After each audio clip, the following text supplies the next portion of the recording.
All right, folks, we're ready for a big holiday weekend here at BangTheBook.com with Kenny White. I'm Brian Blessing. Away we go, and we'll preview a rivalry baseball series in the National League West. How about the Dodgers and the Giants, Kenny?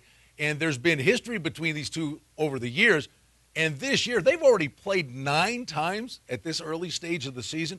Both teams have recorded home game sweeps.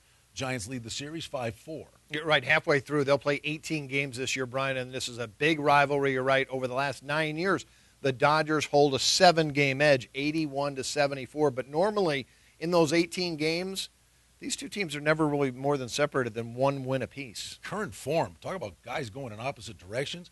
Puig has just given the Dodgers a bounce in their step. 9-1 in their last 10, and the Giants dropping like a rock, 2-8 in their last 10. Actually, the defending world champions in the basement of the National League West, but only 3 out. You're right.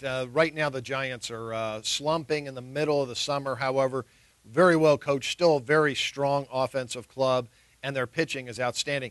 They do fare much better versus left-handed pitchers, even though their record doesn't indicate that. They are number 3 in the National League in OPS versus lefties, even though they're just 13-13. Hook us up with a little Cliff Notes version, number, and an outlook. Friday night, Ryu versus Bumgarner. Well, Bumgarner is going to be $1.15, 7 under. He's 1-1 with 2 great starts so far against the Giants. Ryu, remember, he's a left-hander, so the Giants have hit him. They got 26 hits in the 19 innings they've seen him so far. He is 0-2 versus San Francisco. If you're going to see runs in this series, it might be on Saturday with Fife and Glowden.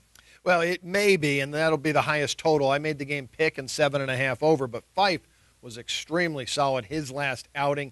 He's pitched once against the Giants this year. He did win the game, went 6 2/3, only allowed 4 hits. On the other side, Glowden has been in the bullpen most of the year. He's had 4 spot starts.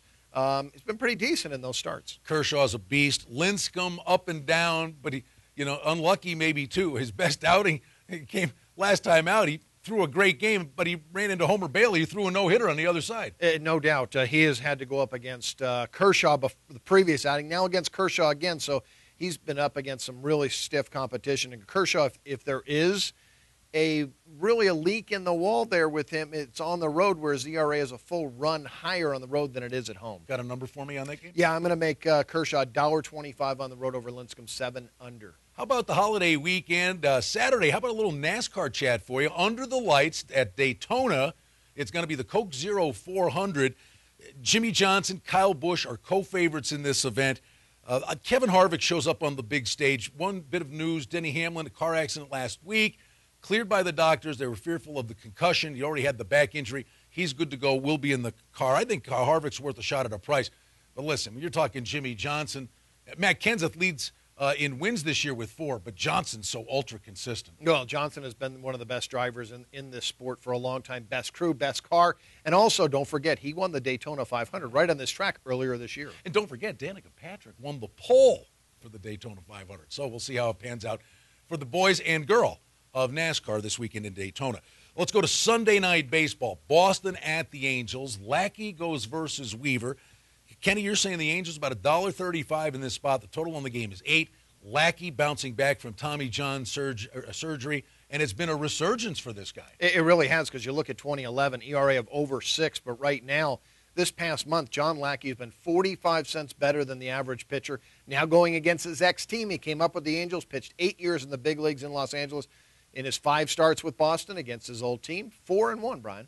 Weaver, 2-4 overall. He was winless in his previous 5 starts, but he showed up with a really good outing against a really good hitting club in St. Louis. Yeah, amazing to hear Jared Weaver at 2-4. He was 20-5 last year, and he's had some injury problems this season, but he's back now. His last 2 outings, back to form where he pitched in 2012.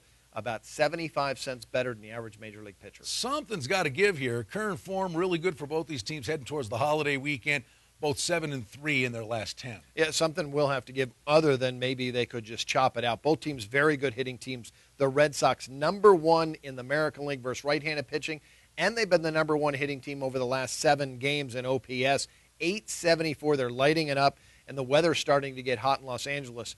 Look for the ball to carry this weekend in day games. All right, Kenny's got you covered. That's awesome information. I'm Brian Blessing. We hope you have a wonderful holiday weekend here at BangTheBook.com.